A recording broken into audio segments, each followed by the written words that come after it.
नमस्कार। भारत भूमि धर्म और अध्यात्म की भूमि है और इस भूमि पर पीर पैगंबर देवी देवता बहुत अवतरित हुए हैं और भले ही विसंगतियाँ हों, लेकिन भारत को फिर भी धर्म और आस्था का देश कहा जाता है। यहाँ की मजहबी संस्कृति, यहाँ के सौहार्दपूर्ण वातावरण, यहाँ ईद भी सब धर्म के लोग मिलकर मनाते हैं, तो दीपावली भी सब लोग एक साथ मनाते हैं। आज हमारा सौभाग्य है कि आज हमारे साथ हैं भारतीय सेना में ऑनररी कैप्टन और सूबेदार मेजर रहे हाफिज रागिबुल्लाह साहब। आपका बहुत बहुत स्वागत है। और आप भारतीय सेना में रहे हैं और भारतीय सेना में सभी धर्मों का सम्मान करते हुए वहाँ पर मस्जिद भी है, मंदिर भी है, गुरुद्वारा भी है और देश पर समर्पण भाव भी देश के प्रति, देश की रक्षा के लिए। तो क्या मैं पूछना चाहता हूँ हाफिज साहब कि जो भारतीय सेना में आपका जो पद है, तो क्या आपको ट्रेनिंग में देश की रक्षा की जो जिस तरह से हम हथियार चलाते हैं, जिस तरह से हम परेड करते हैं, क्या आपको भी करना होता है? नाज़रीन कराम, अस्सलाम वालेकुम और सभी हज़रात को जय हिंद और नमस्कार। जैसा कि आपने पूछा, बहुत अच्छी बात आपने सवाल किया। जवाब ये है कि हम भारतीय सेना में जब भर्ती होते हैं, इसको RTGCU धर्म गुरु के नाम से ये पद माना जाता है, डायरेक्ट नायब सूबेदार। जी। तो चूँकि जब वर्दी पहनेंगे तो उसकी वर्दी की मर्यादा को पूरा करना पड़ता है, उसके जो जिम्मेदारियां हैं जी।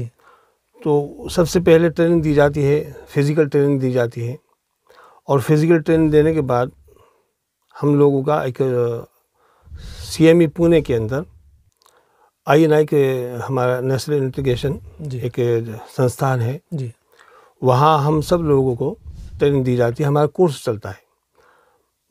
मौलवी जी, पंडित जी, ज्ञानी जी, पादरी जी और जनाब आपके बौद्ध धर्म से जितने भी हमारे 7 धर्म हैं हिंदुस्तान में ज़्यादा जिनको जाना जाता है, माना जाता है, जी, मान्यता जिनकी है, उन सबको वहाँ पढ़ाया जाता है।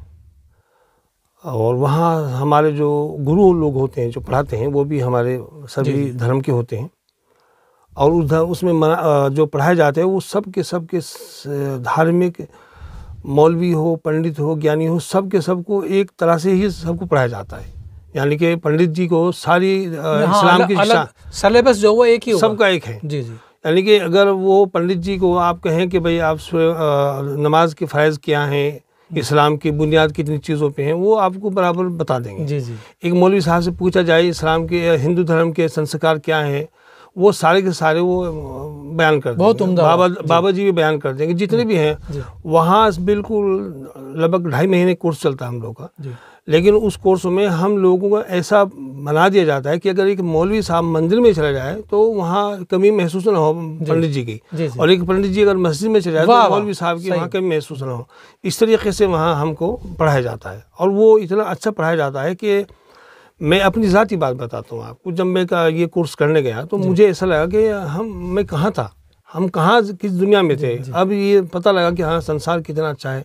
संसार में मतभेद, ऊंच नीच, जात पात, छुआछूत जो है, ये सब हमारी अपनी बनावटी बातें हैं, हमारी मन गढ़ंत बातें हैं। इस्लाम धर्म हो या सिख धर्म हो, हिंदू धर्म हो, जितने भी धर्म हैं, सब के सब धर्म जो है हमको मेल मिलाप, इंसानियत का पैगाम देते हैं, भाईचारे का पैगाम देते हैं। अहिंसा परमो धर्मा, अल्हम्दुलिल्लाह रब्बिल आलमीन।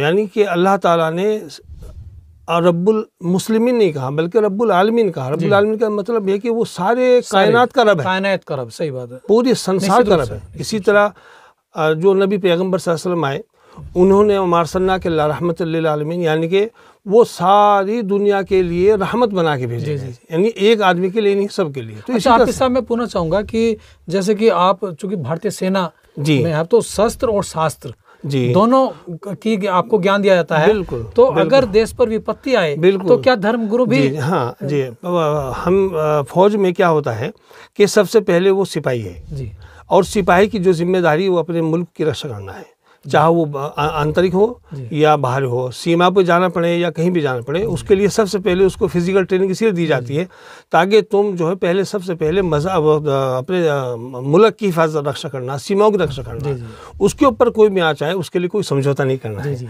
तो चाहे वो मौलवी हो, पंडित हो, ज्ञानी हो, सबसे पहले उसकी जो ट्रेनिंग है वो फिजिकल इसीलिए दी जाती है। उसके बाद धार्मिक है।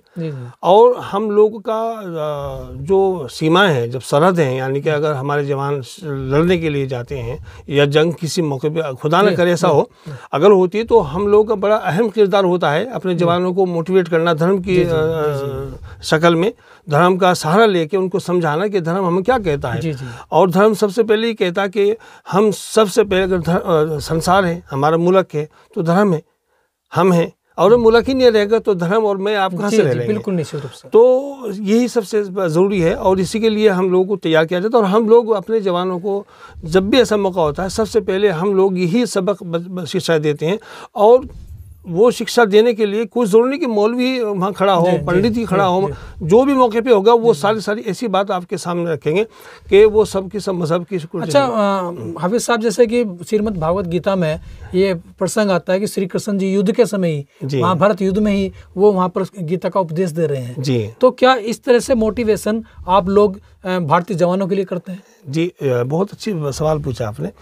जैसा कि अभी आपने श्री कृष्ण जी का जिक्र किया, श्री कृष्ण जी ने, आपने एक जगह तस्वीर दी होगी, श्री कृष्ण जी उंगली उठाई हुई है, ऐसे खड़े हुए है ना। वो क्या बात है? वो बात ये है कि जब श्री कृष्ण जी जंग के लिए कमांडर कर रहे थे, कमांडर थे, और जो क्या नाम उनका सारथी थे वो अर्जुन के। हाँ, श्री अर्जुन जी ने जब मैदान के जंग भूमि में गए तो देखा वहाँ सब लोग खड़े हैं, अपने हैं सब। तो देख के क्या देखा कि उनके हाथ पैर कांप गए।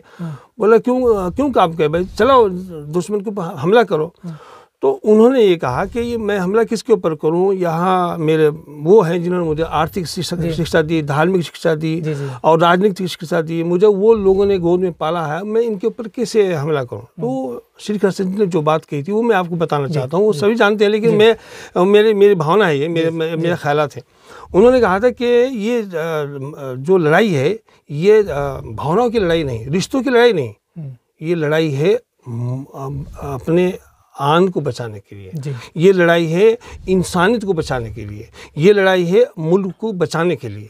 तो वो जो पैगाम श्री कृष्ण जी ने दिया वो हुजूर पाक सल्लल्लाहु अलैहि वसल्लम ने भी अपने हर खुतबे में, हर मतलब जंग, देखिए किसी जंग कोई हल नहीं होता, लेकिन जंग तभी किया है धार्मिक किताबों में, धर्म ग्रंथों में, जब सब रास्ते बंद हो जाए, जब सब रास्ते बंद हो जाए। हुजूर पाक सल्लल्लाहु अलैहि वसल्लम, इस्लाम धर्म का भी यही है कि क्या इस्लाम का जो अर्थ है, जो इस्लाम हम कहते हैं उसको आज्ञाकारी, आज्ञा यानी हुक्म को मानना। इस्लाम का सबसे पहला जो शब्द आता है इस्लाम, यानी कि आज्ञाकारी, आज्ञा को मानना, हुक्म को मानना। तो इस्लाम का पहले सबसे पहला ही ये पैगाम है कि तुमने अपने पैगाम, अपने हुक्म को मानना। हुक्म ये है कि तुम एक रहो और नेक रहो।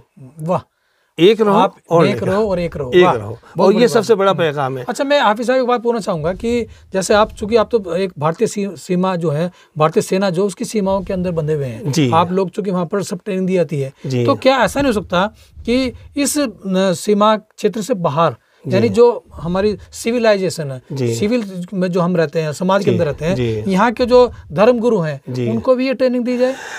ये तो बहुत अच्छी बात है, लेकिन चूंकि जो सेना है, हमारी जो फौज, आर्मी है, वो एक बंधन से बंधी हुई है।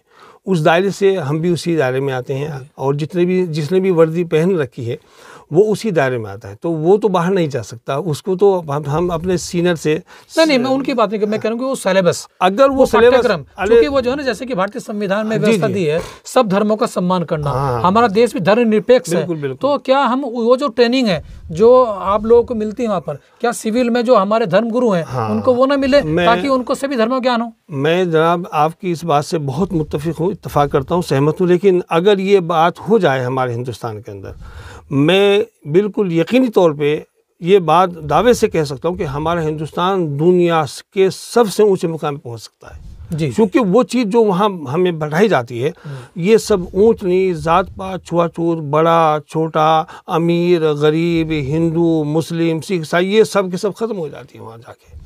और वो चीज़ अगर हमारे पूरे सील समाज में भी आ जाए, हमारे जितने भी धार्मिक लोग हैं, मजहबी लोग हैं, चाहे वो हिंदू धर्म से हो, सिख धर्म से हो, इस्लाम धर्म से हो, अगर वही ख्यालात वहाँ भी आ जाए, तो मैं ये समझता हूँ कि जो आजकल हम निशाना बन रहे हैं, हम आपस में लड़ रहे हैं, या आपस में तनाव हो, मजहबी तनाव है, जहाँ भी लड़ाई होती है, मैं समझता हूँ, माफ़ करना, कि ज़्यादातर लड़ाइयाँ झगड़े जो होते हैं वो मजहबी होते हैं, मजहब को लेकर होते हैं, तो सारे खत्म हो। अच्छा हाफिज़ साहब, एक आखिरी सवाल पूछना चाहता हूँ कि ये खतौली में एक पंडित थे सुंदरलाल शर्मा, तो उन्होंने किताब लिखी थी what is the difference of Gita and Quran. जी। तो गीता और कुरान का जो उन्होंने कंक्लूजन निकाला था वो था कि इसमें 90% सिमिलर बातें हैं जी, कि इसमें कोई भेद नहीं है जी। कुरान भी वही शिक्षा देती है जो श्रीमद् भागवत गीता देती है। आपका क्या कहना जी? वही मैं आपसे अर्ज किया कि जितने भी हमारी धार्मिक ग्रंथ हैं, धार्मिक किताबें हैं, चाहे वो बाइबल ले लो, आप गुरु ग्रंथ साहब को ले लो, कुरान को ले लो, या रामायण ले लो, या गीता ले लो, इन सब का जो निचोड़ आप निकालेंगे वो सिर्फ वही निकालेंगे कि एक अल्लाह है, एक ईश्वर है, और उसी की इबादत करो, उसी के हुक्म पर चलो। अब सवाल इस बात का है कि वो तरीक़े अलग हैं, उसके ऊपर आप बिल्कुल बहस नहीं कर सकते, उसको आप चैलेंज नहीं कर सकते कि एक आदमी अपने धार्मिक मंदिर में जाके कैसी इबादत कर रहा है, एक मस्जिद में जाके कैसी इबादत कर रहा है, उसको आप नहीं चैलेंज करते। लेकिन अगर इन सब किताबों का आप निचोड़ निकालेंगे तो माफ़ करना, सबका एक ही निचोड़ होगा कि हम सब एक हैं, और अल्लाह का मकसद है कि तुम एक इस ज़मीन पे आए हो, मैंने तुम्हें भेजा है, इस पर शर और फसाद मत फैलाओ, बल्कि भाईचारे का पैगाम दो। और खुदा को इसी की ज़रूरत है, खुदा को हमारी इबादत की ज़रूरत है। खुदा को अगर चाहता है, खुदा ये चाहता है कि हम समाज के अंदर, माशरे के अंदर रहते हुए अपने माशरे के अंदर अमन, चैन, इत्तेफाक, इत्तेहाद का पैगाम दें, सलामती का पैगाम दें, भाईचारे का पैगाम दें, बड़ों का सम्मान करें, छोटों से प्रेम करें, और अपने मुल्क की सेवाओं की, अपने मुल्क की हिफाजत करके, अपनी सीमाओं की हिफाजत करके अपने मुल्क को चार चांद लगाएं। जैसे कि आपने कहा कि ओम ओमेन, अल्लाह सब एक ही है और एक ही परमात्मा है, उसको आप किसी भी रूप में कह सकते हैं। और अगर हम उनकी आज्ञा का पालन करते हैं और आपसे भाईचारे के साथ रहते हैं, शांति के साथ रहते हैं, तो हमारा मुल्क तरक्की कर सकता है। बहुत बहुत धन्यवाद आपका। फिर किस शख्स से बात करें, तब तक जय हिंद, जय भारत, नमस्कार।